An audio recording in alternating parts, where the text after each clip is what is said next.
Hi guys, welcome to a video. And this topic follows an article in the West Australian which I didn't get to read fully, but I don't need to. Because I pretty much know that life. Anyway, the dance community of the world, because it is definitely not just Australia based. Okay, so in the dance world, some of these things might shock you. Some of these things, when you think about the X generation, like comparing this to me, because I've danced since, I guess my first dancing was in the 70s. Yes, I'm old. And I didn't stop dancing until my adult years. I even continued dancing into my adult years. And I'll tell you this, nothing has changed since I began dancing, even though the knowledge of what we're doing to our bodies, the damage that can be done long term, even though those things are now known, there's been no changes. But let me also explain why, and I'm not justifying, because I don't want to get caught in this thing of, oh my goodness, how can you justify such like behaviors? But I'm just going to be honest. We know that Hollywood's the same thing. There's things that go on that, and I'm not talking about the yucky stuff. I'm talking about like just the things that go on, that the lifestyles for these children are different to the lifestyles of other children because of their job, right? And it's the same when you're a child dancer, particularly if you are dedicated and you are with a dance school that is a performance school or anything like that. It is like you're working. You do have jobs. We used to do performances constantly at significant Perth events, and so the pressure is true. It's real. It's a job, and you're a child. You're a child with a job, and with a job that's in the public eye. Does that make sense? It's a big deal. So anyway, there is bad tricks and bad ways in dance that they, I guess you could call it control and groom. Definitely. I know from 3 years of age, when I would sit doing warm-ups at calisthenics, which is still a dance format. It's just an Australian only dance format, so if you're in a different country you might not have heard of it, but Calisthenics Victoria has a YouTube page. You can check it out and see what it is. That's where I started, and it is actually my favorite one and the only one that I actually really would highly recommend for people's daughters to do, because it's just got so much grace behind it. I really respect it for that, and you can dance right through into adulthood easier than in the dance world. But anyway, it's an Australian only format of dance, so it's a combination of things they use. But anyway, so basically, but the same things in any dance world, like just the same as if you were a ballet school that's only a ballet school, or if you're also in a dance school that covers theatre arts as well as dance.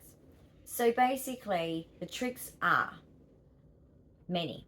So I'd lie down, sit down with my legs in front of me in my warm-up, 3 years old, calisthenics, and I'm this little girl with my little skirt on, like the ballet skirts is the calisthenics skirts, but without the sort of wrap one, which was great for me because being an autistic, tying up a wrap, impossible. Getting the split bit to be in the right location of the legs never made sense to me. Doing my bun, because sometimes it's different buns in different locations of the head, so it could be a low bun, could be a high bun, could be a mid bun. It's like, you know, should I start getting a ruler and measuring my head on where my bun should be? Yes, pretty much. I'm not kidding. And the bow? You think the bow is just do the bow and walk away? No. Anyway, there's more than that. That's nothing compared to what I'm about to talk about, because it just gets worse. It's too warm with that setting and it's too cold with the other setting. I quit. Anyway, so you're going to learn about dance today.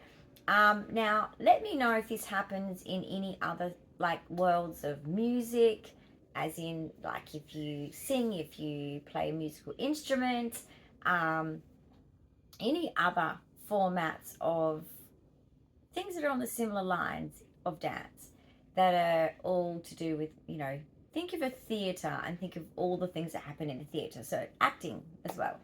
So anyway, for us, I was sitting down and they would always come down and they would push, like massage my feet. They'd sit in front of me and massage my feet, and they go to each kid until you're, well, for me it happened naturally straight off because I have loss, stand loss. So my big toe would touch the ground automatically. But I had to develop strength in my foot muscles and in, of course, I think it involves the calf, if I'm correct. Yes, I'm pretty sure it involves the calf muscles in holding it down there. So, because you've got to hold the point. And so they would massage to permanently, particularly for girls that don't have EDS, they were massaging while the body is growing, which is molding the body to be literally permanently over flexing, as in pointing to what's normal. So I think a normal foot should sit, actually I don't know where a normal foot should sit because I have EDS and my feet just point naturally. And so to point to that real point, which if you do ballet, you have to point to the point where there's a curve, guys. Okay, and yeah, it's pretty intense. And some people never achieve it. Some people can't do it, and some people therefore don't stick out dance as a child. They pull out. You do have to have the body for it. Now, let's go further into that. Okay, show business, entertainment business. It's okay, it's brutal. Okay. I know when I was a small child, I was unaware of this. Thank goodness. But your physique, how skinny you are, does make a difference. I'm not saying that it should, but I'm telling you, that's what they look for. Of course, they're looking for technique and ability to dance. That is still always there. I'm not saying that you will get there just by having the right body type or whatever, but I'm just saying that is part. So let's put in there technique and training since small age. They always like you to be trained young, and there is a reason. Dance is not something you can easily pick up like that. It is something that takes years of dedicated training. So with all respect, just like a musical instrument's the same, it takes years of hard work to perfect certain things. So there has to be that respect there. I do believe that. Just like beautiful piano players or people that play other instruments, they dedicate years of practice to get there. So yeah, there's that. Then there's, you have to be skinny. And I'm not talking about normal weight range. I'm talking about maybe the beginning of your normal weight range. If you're a petite, you'll get away with that. And then even if you go skinnier, they won't complain. Dead set. Then, even more brutal, which is something that is not in people's control, your looks will be determining where you will be positioned. Your height will determine where you're positioned, and for different things. I'm not tall enough to do ballet, but I'm the right size to be put front and center for a performance because I'm petite. So I can be front and center because I'm not blocking people behind me. I'm petite, which means normally too, the people that are petite, we're the ones that can do the acrobatic tricks. We normally have good muscle tone because we have, like, we're short. We have short muscle, like we're good at, sprinting, etc. So we are normally the ones that have the fitness. And of course, when you're dancing, guys, we can't do what the footballers do. All right, Cam? We can't do what the footballers do and be like, okay, I must catch my breath. Give me a second. No, we can't do that. We have to be like,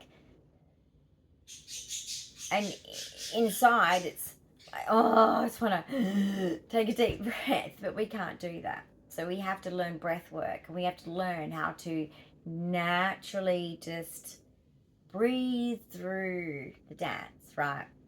And then you go off stage and you're like huffing and puffing, you're lying on the ground, you're a bit dizzy, you know, because the lack of oxygen to the brain is real. And that was common. That was common. But how you look, yeah. So it's a bit like acting. How you look, your physique. And then when we got older, of course, and sometimes in teenage years our bodies change, well, that's when I feel that my contract is a groom. Being told that I don't want you to cut your hair, colour your hair, put on weight, and there was other things attached to that. Yeah. That's a teenage girl. I would have been a very young teen. And that's where my eating disorder started. Now, I don't have one anymore, but I still have the OCD component. So, look, I have gastroparesis, so I've never really struggled with weight, luckily, because of having a previous ED. So, having an eating disorder is not a fun thing, but I had it since I was a child because I've had gastroparesis, which is something you're born with, and because it wasn't diagnosed on time, from 9 years old, I used to throw up from eating a meal.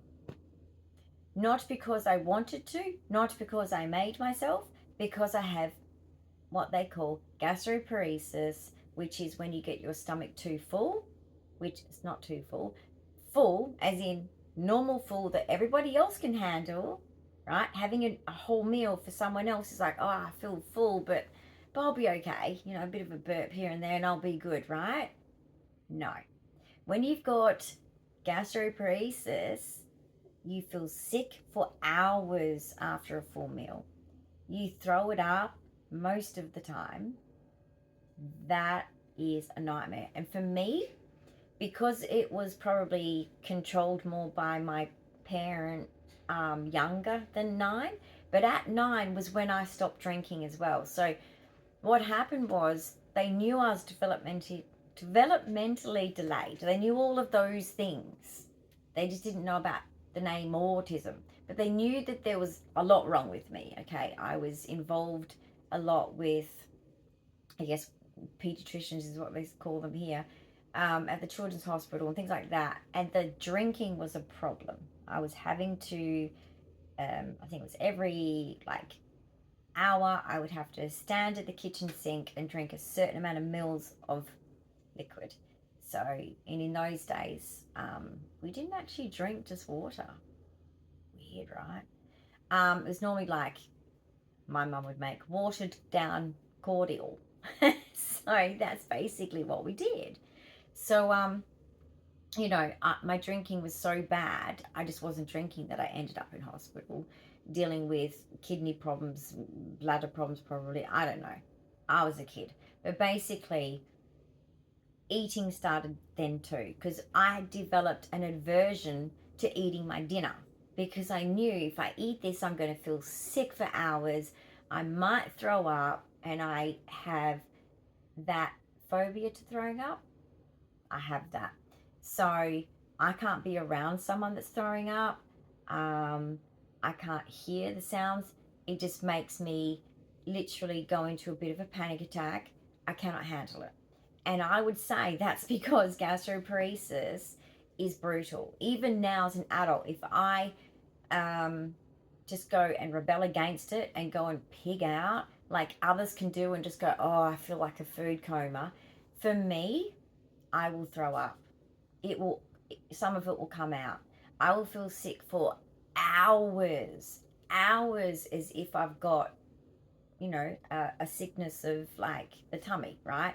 So it averted me away from food. It was like food to me, yucky. So I developed an eating disorder at 9. So it definitely got activated at dancing. Because when she said the words, when I'm signing my contract, as a child, I remember thinking when she said, you're not to put on weight, I was like, it just, something went wrong then. And I went back to that counting calories, counting calories, counting and as a mathematic game, it was my OCD just took it and went, this is cool, stupid OCD. And it became a counting of calories. Now it's like more of a thing of, I avoid food because certain foods make me feel sick. So high fat, high sugar foods. But I now have an eating plan of having 6 to 8 meals a day of all different food that's lightweight food, but healthy food, because I am actually trying to put in healthy food because I want to not stress out my heart, don't want to be overweight in any shape or form. I don't want my heart put under any stress, right? Naturally. But now it's different. But I still count calories, but just for fun. I'm in healthy weight range and have been for a long time. Now, that's not to say that gastroparesis hasn't tipped me in and out, and still probably will in the future tip me in and out of weight.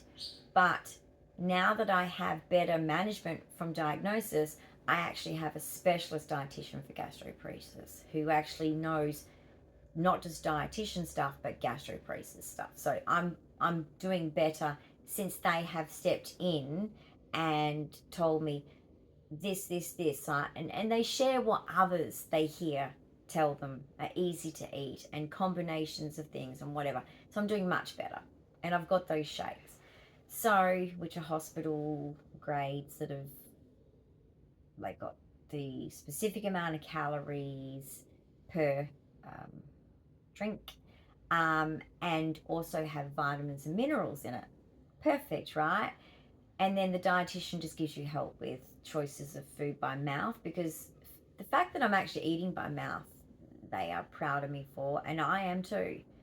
But I'll tell you this, even though I have 6 to 8 meals a day of very light stuff, I still have to put up with nausea 24/7.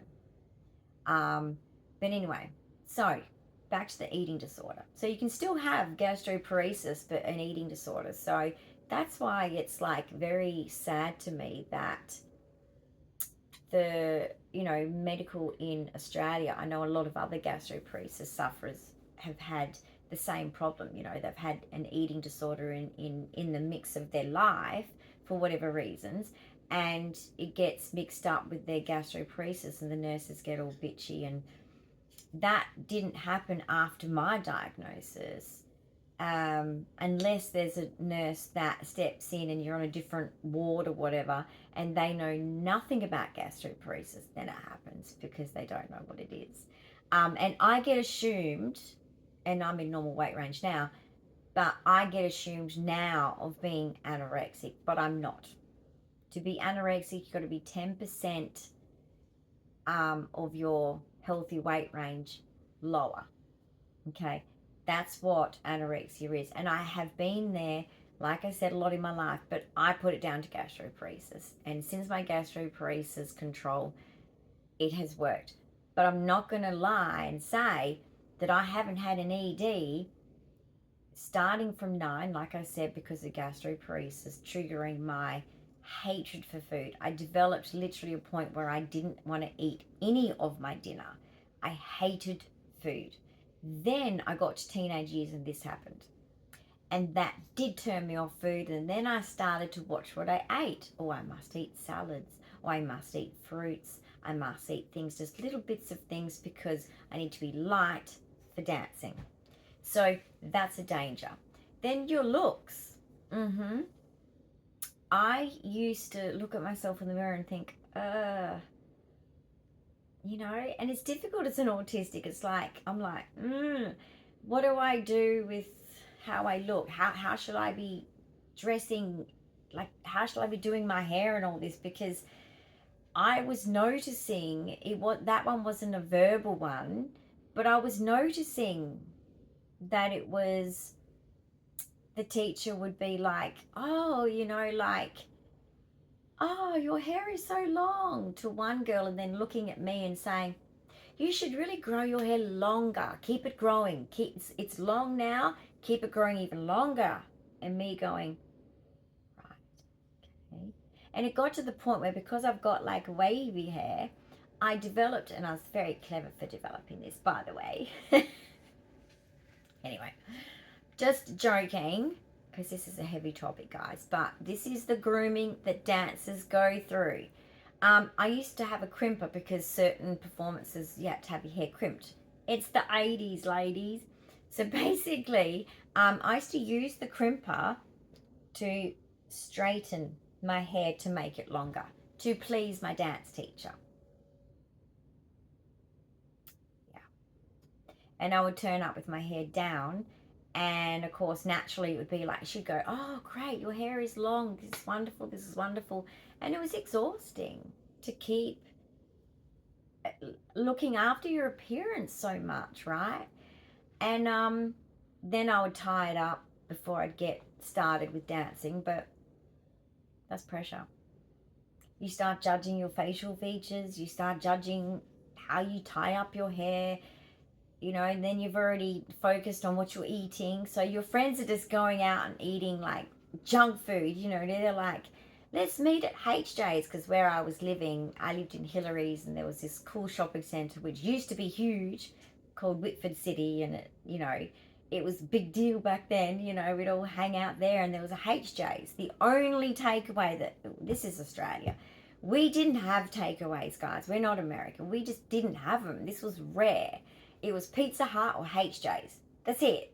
Okay. And it wasn't often you went there. It was normally you go to Chinese restaurants with your family and your neighbours or whatever else as a treat once in a blue moon, or you'd get fish and chips on a Friday or on a weekend. That's it. Okay. So anyway, sometimes we get HJs with my mum, and sometimes, normally when I helped her clean houses, we would get chicken treat. But chicken treat was like rare. You would have to go driving for a while to find one. Anyway, and basically, what was I saying? Yeah, so we would meet and we would eat, and I would notice that I'd watch my friends eat burgers and, the apple pie, because there used to be hey, Stace, where's your apple pie? It was better than the Macca's one. Sorry, Macca's, I do like you, but it was better than the Macca's one. But basically, and I'd always be like, gosh, I can't do that. But anyway, I used to be able to do it. I used to get home from school, and because I had to teach the juniors, intermediates, then I'd do seniors, then it was the seniors, whatever name we had for it. So it was like 2 classes, right? I was exhausted some nights, and Saturdays were all day. Like, it's brutal. And I would have to eat certain things. So I had my certain measured out foods that I would use. So for me, it was like in between school and then before I go to dance, to get me through that whole night, porridge. Just my heritage, there's a lot of sort of English stuff in there. So porridge was a big deal for breakfast. So I would have a massive bowl of porridge, and that would give me the energy to get through, luckily. And then sometimes I would have like lots and lots of toast to get me through, because while I was at dance, I could not eat and dance at the same time. So I would not eat any time I was dancing. So if we were all day dancing, I was not eating. I would have been drinking, but I wasn't eating, because I can't eat on a tummy that's got anything in it. And that would be, now looking at it and having the discussions I've had with about gastroparesis with my either the specialist or the specialist dietitians, that would be that. The nausea would have been the thing, because it's the same now. I cannot notice that I've got nausea, get in a car and go, oh, I feel sick. It's the gastroparesis, right? So basically, yeah, like I just wouldn't eat at dance, which of course wouldn't want to eat in front of my dance teacher anyway, because what are they going to think? And so constantly you would be judging your physique, and that's not good for children. For teenagers, doesn't matter what age. And then also just things like can be interpreted differently. Like you could be doing a rehearsal and your teacher goes, what's that face? Stop that face. You know, I want you to do this or whatever, you know, that can bring about issues. But we used to do conditioning classes where you would do the routines over and over ad nauseum, like over and over and over, to the point where you would just be like, if I do this dance one more time, like this dance is etched in my head. I can still now remember some of these dance moves, as in some of the sequencing of these dances, because especially if it was telethon or it was Christmas pageant or it was something that was going to be on TV, it was for all day. And so you were picked apart, you know, like what is this and what is that? And oh, you know, your thighs, you need to lose some weight. Okay? You've got those types of thighs. You need to lose weight, girlfriend. That's the truth of it. That's the grooming of it. Then it was just like, there was never any barriers to being touched as a dancer.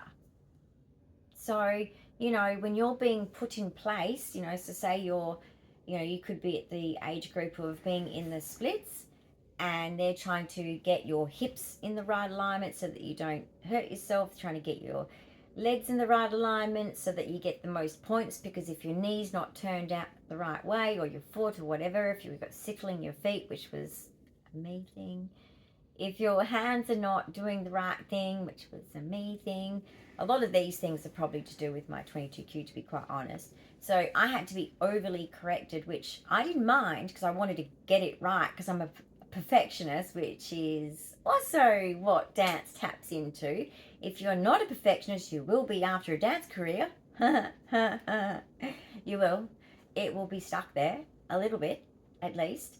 But if you're already a perfectionist, it's a nightmare. So yeah, it was like, there's a lot of judgment. There's a lot of pointing out of your body. There's a lot of no, you're wrong, you know, do it this way. And there's just so much. If you think that we don't get coached like a football team, you're wrong. We do. When you're doing conditioning classes, you know, sometimes the teacher will stop the music and be like, what was that? And they're looking at you and you're like, what was that turn? That was, my goodness, a tiny tot could do it better than that. And you're just like, you're gutted, you know. You're like, in 3 days I've got to be on TV. I can't deal. And you're like, you're young, right? And you're like, and then it's like sucking the gut to all of you, you know, and you're like, and then you're like, I can't breathe already. And we've been doing this all day. And then you go home and you cry for hours of shin splints, which is basically practically fracturing your, like, I don't know, this bone. Okay? He says the same as.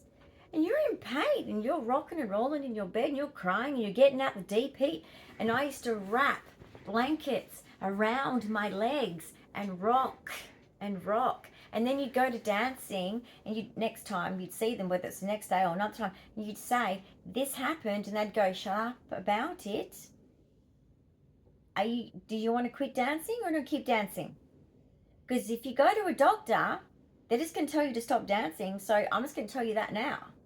You look at them and you go, okay. Too bad. Too bad, so sad. Keep dancing. So, and as a child, I didn't know what that was. Okay. And I didn't know my friends were going through it. Because you don't talk. It's just not how it was. Maybe a bit of control there? Probably. I did go to a doctor a few times because with the pain in my legs, my mum was probably thinking, because it would keep her up at night. Understandably, like that's stressful. If your child's got pain in their legs night after night and you're like, what the hell's going on? And it was first called growing pains, but of course it's not. And then now we know, and it'll be in combination between 2Q, dancing. Hips, particularly. My hips now get very painful. On the days that I do dance, even more so, but I do a dance for 1 minute ad lib. I don't practice for ages to do that dance. It's just me just dancing in the moment to the music, one take. I don't even care what it comes across like. It's just fun. It's just meditation. But basically, ouch. That's how susceptible my body is to pain because of my 22q condition, my syndrome. But that's what it was. The doctor said to my mother and I himself, stop dancing. It's actually destroying your body. Stop dancing.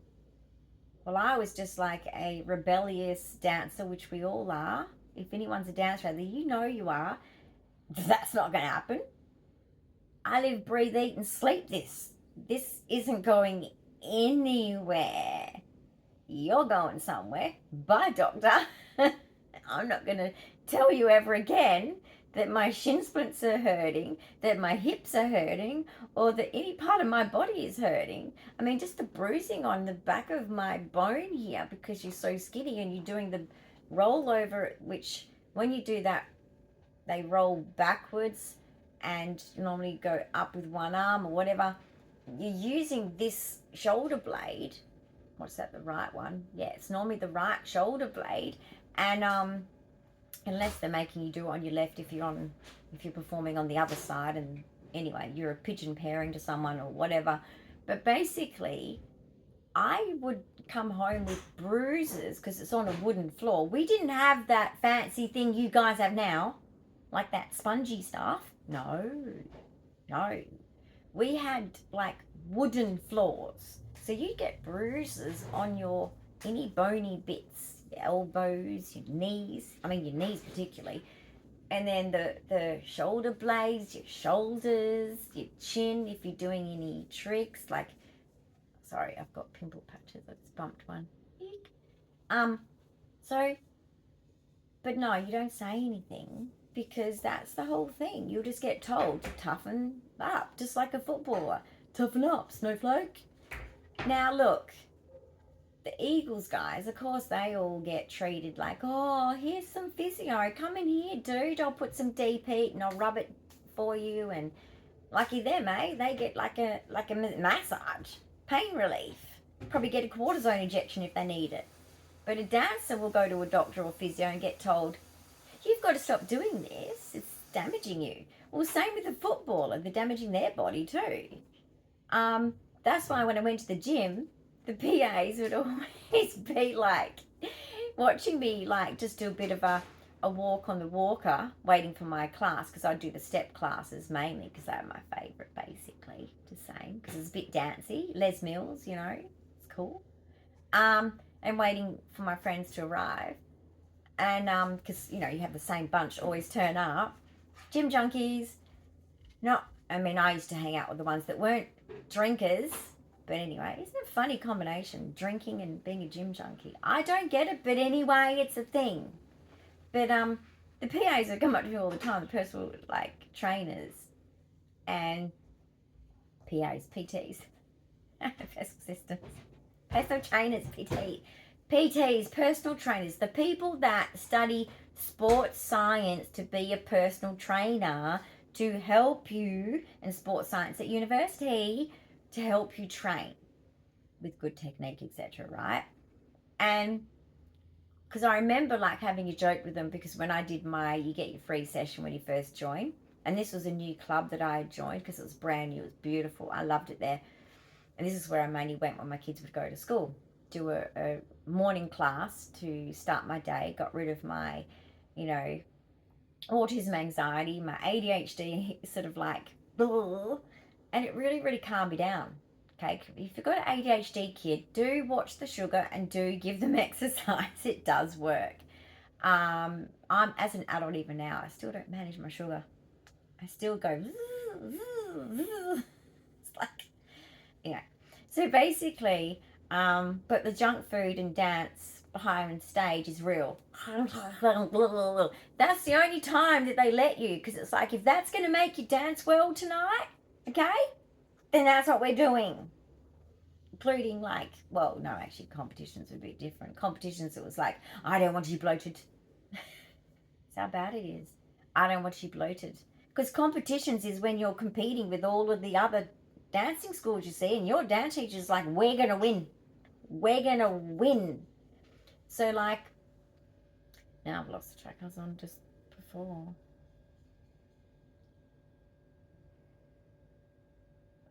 Where was I before? Anyway, the bruises are real, the shin splints are real. Oh, and even if you broke something, as soon as you can use it again, just use it. It'll be fine. There's always an operation for it. Worst case scenario. But we didn't get what the Eagles got. So, and even when we were at the actual, in the situations, I mean, I remember doing Christmas pageants. It wasn't at night time when I was a kid in Perth. Check your history on that one. And they went back to daytime and then went back to nighttime. They didn't do nighttime for me. No, 40 degrees. And we didn't do one lap. I think they only do one lap now. We did like two. We had to go around twice. Then Santa came. So we're like, out there doing our dance and wavy, wavy, wavy, wavy. I wasn't sitting on the floats. Oh, I begged. I'm an autistic. I'm lazy. I begged. Can I have the float? I just want to sit there and be like, Can I just do that? Never got a float. Nope. You're dancing. Okay. Including a lot of the time cartwheeling and back. God, I can't remember what they're called.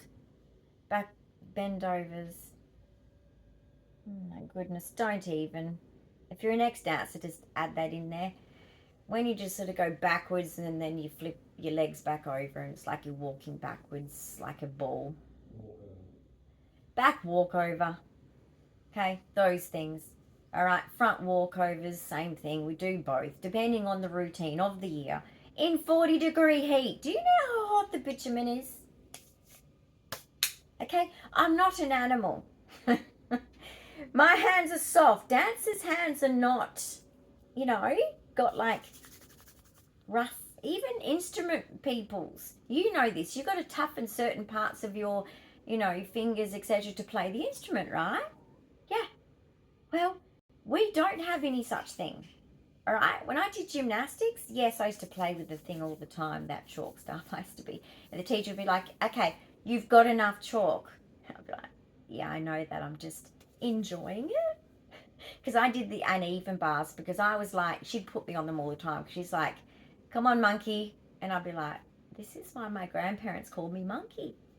And I'd flip, flip, flip, flip, flip. Because once again, I just, no fear, picked it up, hopped on there, fling myself around. Teacher was like, this kid's got dance background. She's flexible. She can do these uneven bars. She's just flipping herself around with no fear. I'm in. Right, now, put your feet here. Put your legs there. Put your, arms here. Arms wider apart. Do this, do that. Flippy, flippy this. Flippy, flippy that. So they liked that, right? I loved it. But yeah, that was a bit of a stim. So, ooh, chalk. There's feels good. Oh, there's a different colour one. Didn't know I had different colours. Oh, I'm impressed. Anyway, let's just get some maturity back again. But yeah, dance is about looks, how skinny you are, the right body type in general. So there's more to it than even that. And then, of course, not complaining about all of the pain I talked about, including having to be on hot bitumen, including having to perform on a stage that because it was slippery and the routine that you're doing, the teacher knows that you that's dangerous for them, or you're just going to lose points, or you're just going to lose the competition. Anyone got Coke? I got Coke because, like I said, you'd bring it energy type drinks because you needed them to keep going for competitions, because normally you get made to rehearse a lot even outside before you go in because you're gonna win, right? That's why it's a competition. I guess. Yeah, I'm autistic. I don't understand competing. So basically she'd sprinkle the Coke and then she'd go, just push your shoes to push it around the stage, and then we're going to hold them off a little bit until it kind of just sits in a little bit. So she'd make, the sound people, the lights people just wait, and then you do that, and you're like dancing, trying to be all like cool and elegant and all the things you're meant to be as a dancer, and it's sticky. It's gross. And I've got autism. This is a sensory nightmare.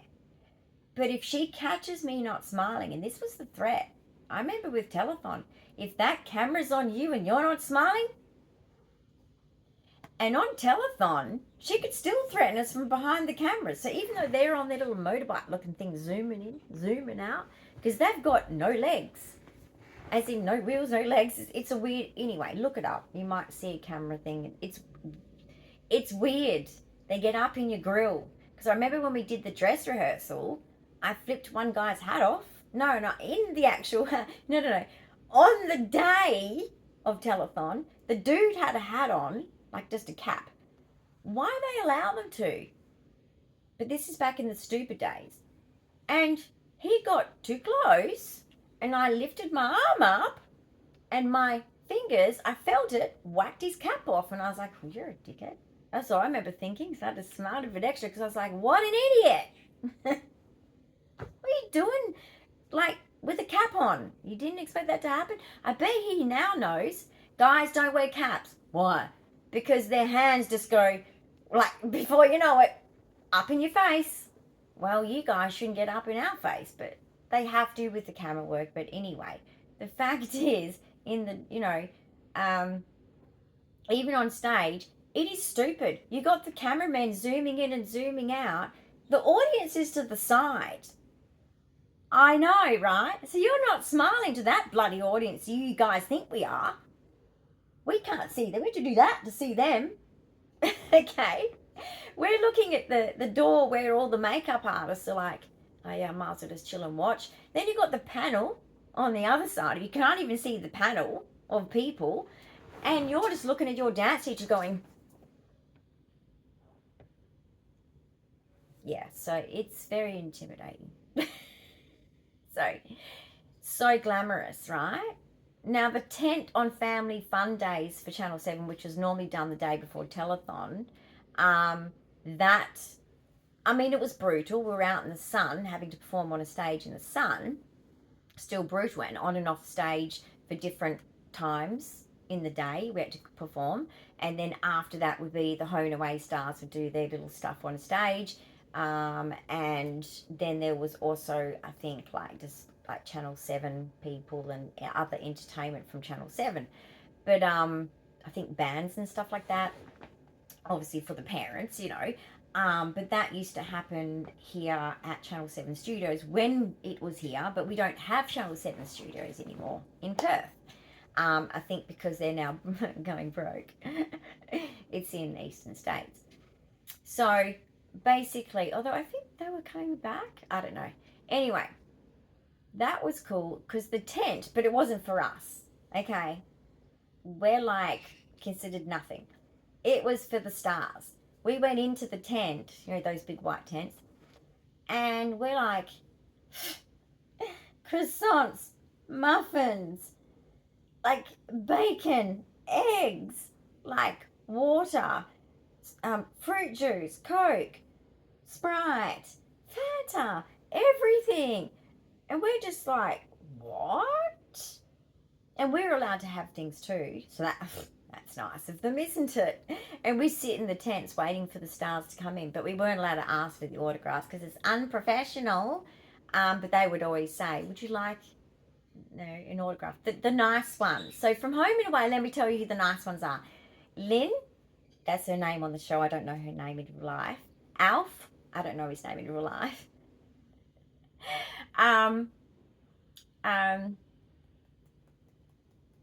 The one that was in the news recently, actually, Sally, don't know her name in real life. And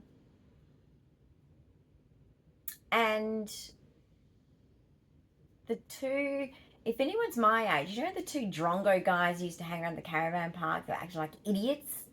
Oh, we hated them. Just know we hated them. We'd always be like so excited to meet them because we were teens. They were acting like stupid teens on the show. And we were always like, hey guys, you know, how you going? You know, just in passing.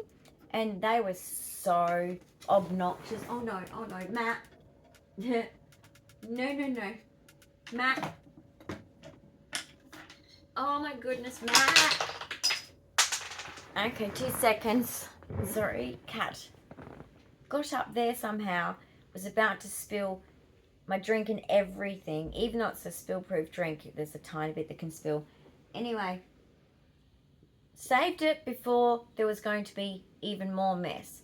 Now, I normally try and pick him up like the mummy cat, which he's fine with because he's a kitten, but now he's getting a bit bigger. I'm trying not to do that because it's not as easy to do when they're older, and I don't want to hurt him.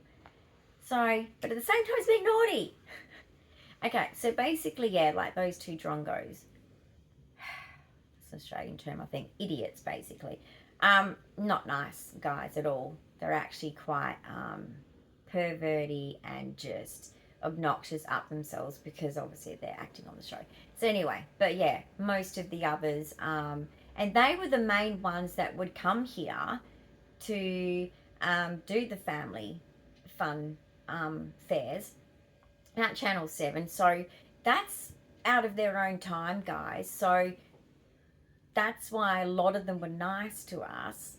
The young ones would have been there just to sort of like be in the spotlight probably. But basically, the ones I mentioned were the ones that were always there every year, and some of the other ones just sometimes if they felt it. So they are the most genuine people you will ever meet. So that's why when you see them in the news a lot and they talk kindly about them, that's probably why. They're just really cool people. So look up their names, who they are in real life. I don't know, but it's, yeah, Lynn, Sally, Alf. Just, yeah, really, really nice. And they'd chat to us and even like say, you know, like, because they would go on straight after us and we'd get off stage and they'd be like, good job, girls. Like, that was really good. And they were being genuine. So, and then we'd chat in the tent and, like I said, get their signatures. I don't know why I didn't keep it. I should have. It's a bit of Australian history. But anyway. So, but anyway, I'm just saying that the dance world is brutal. Entertainment world, that's just where it comes from. And you get told, you know, because if you go to auditions, this is what's going to happen. And I did go to a lot of auditions. So before I got sick, I had 3 auditions I had attended, and then I was going to go to Moulin Rouge to their audition, but didn't because I got sick just before they came to Perth to do it. So I did 3, and 2 of them was a no. The third one I hadn't heard from yet. So that's the stage I was at, because I wanted to perform first and then be a dance teacher myself. And performing, I was looking in areas of, but the sickness got in the way. The areas where my grandparents said, do on a cruise ship, because they used to go cruising every single year. They said, definitely go on a cruise ship. You will be wonderful, because they would see my concerts, you see. And they're like, you would enjoy it, you would love it. It is just such a good opportunity, right? Because cruising is wonderful and you get to do your dance. So I was very thankful for that, information, and would have gone that direction for sure to give that a go to see if I liked it. But I do get seasick, so it could have been an issue, could have been, but I would have given it a go. But yeah, so I just thought I'd share the tricks of the trade of dance and the truths and the grooming that is real. And if I was a dance teacher now, and I know that my friend that I used to student teach with, there was only 2 of us, she has had a dancing teacher ever since. And I'm very, very proud of her for keeping it classy. But her and I are very much on the same page in the sense of like different religions, but just religion is religion, right? But basically, she never entertained I shouldn't use that word because it's going to confuse you when talking about this topic. She always made sure that things were done differently. So I think that's great. I think some, maybe in our generation, hopefully most of them, didn't continue that behaviour. So if you have a daughter at a dancing school, check on these things going on. But I will tell you the honest truth. If you want your daughter to make it in dance, that is how it is. That is how it is. It will be very hard to find one that's not like that. But go to calisthenics, because they're not like that. But they do expect you. There is an expectation, though, that, look, you do have to live, eat, breathe, sleep, eat it, but they will probably be so much better, and they would definitely protect you from injury. They definitely don't want anyone to get hurt. They are this is a different world. It is nothing connected to the dance world. Anyway, thanks for listening, and I hope it helped, and I hope that it just, I don't know, shared an experience, a topic that you've never maybe heard of or know much about because you're not a dancer yourself. But share this with someone that maybe has a child that dances, or is an ex-dancer, or is a dancer now. Share it with them and let them know. Maybe they can relate, or maybe this can help warn them on a few issues. So anyway, thanks guys. Bye.